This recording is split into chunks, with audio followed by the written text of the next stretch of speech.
Hey guys, welcome back to the JPM Performance Channel. It is once again time for, you guessed it, shop tour. Here we are, November 16th. There will not be a shop tour next week, just so you know, which means we will have our final shop tour in November in 2 weeks from today. So keep that in mind. While I'm thinking about it, happy Thanksgiving to all of you, because we won't have a shop tour next week. So hope you guys have a good one with your friends and family or whoever you do your Thanksgiving with. Always a good time to get together. So, okay, shop tour time. So it's like everything's flipped over in the shop, which is, if you've been watching these for any amount of time, you know this is how it works. So getting ready to assemble yet another 1.6 Miata engine. This is kind of what I do the most of. This is a fresh engine for the Elders for STL. Need to get this done because they're going to be heading down to Homestead and Sebring in January. So got to get this finished up to them so they can get it broken in, dynoed, and ready to go to Florida in January, which will be here before we know it.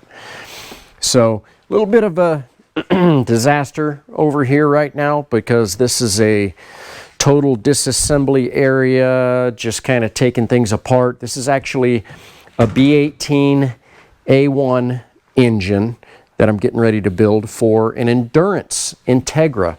So take a slightly different approach when it comes to Endurance engines. Make them a little heavier duty, make them a little less compression, because these guys want to put on basically in one weekend what we will do in a whole season, and they want to do a bunch of weekends. So kind of have to take a little different approach when it comes to endurance motors, so we're getting ready to work on that. Did finish up both of the Miatas. Both F-Production Miatas are sitting here because the transmissions are done and installed. The differentials are completed and installed. Everything's been broken in on the dyno. Check the tuning on the dyno tune. Yada, yada, yada, got it all done. One little item that we did add on to this particular car is this fuel trim knob. So if you're really diligent about knowing what your air-fuel ratio is, and you're out on the track, sometimes conditions change, whether it's humid, dry, elevation can change things. This is a way for us to add and subtract fuel to the entire map on the fly. So most of the cars that I build have this. It's a really good tool. It's basically the only thing I added to this car. Everything else is essentially the way that it came from Sam, as far as the motor and all of that. But we do have the new transmission in with the shift boots and the differential changes and all of that. So both cars are completed, ready to go and be picked up by their customers. I just have one little modification to make to the pedals on Bill Verdine's car, but we got it all corner weighted, aligned. Obviously you can take a bunch of weight out when you're going to a synchro box from the dog ring transmission that Eric had run in it, which we talked about last week as well. So get these cars out because we've got more cars coming in. Do have Bob Shader's car still sitting here, still for sale. I know it's not the best time of year to sell a race car, but I've just got the battery tender on it, keeping the battery monitored. I've had a couple of inquiries about the car. Like I say, I knew that it wasn't the best time of year to try and sell a race car, so it'll go eventually. If you're interested, hit me up and I'll give you some more details about it. T4 MX-5 ready to go. So did have another engine come in. This is actually Chris Eden's engine that I built for him about 4 years ago. This is for his GT3 Miata. So if you guys don't know what it is he's got going on in GT3, they actually run a turbo and an inlet restrictor, and they make a ton of power out of this little 1800 Miata engine. It's got actually probably a little more time on it than it should. 4 seasons old, ready to come back and be refreshed. Bring it maybe up to GT3 specs a little bit more. He used to run the car in T1, so we'll be getting into this project as well. So he'll be ready to go for next season. Also got another B18 C1 engine for the same team that I'm doing the B18 A1 They actually have two cars, so a later and earlier Integra. We're going to take this one apart, came in the car, and work on turning it into a proper endurance engine as well. So I know you guys have seen this time and time again, but look what else is back. More differentials from my favorite East Coast prep shop. So more differentials to work on. I think there's 4 in there, and there's another one in this box over here. So it's kind of a good thing, gives me a change of pace from doing engines and cars and things like that, but I keep doing them, so I guess they keep liking it. So they keep sending them to me, so I guess I'll keep doing it. Anyway, always a good thing. Okay, weekly Mazda 2 update. You can see that I've got the nose off the car because it is so much easier to get to the oil lines. It's actually a complete pain to get to the oil lines in this car anyway, because they're literally right in the front down here.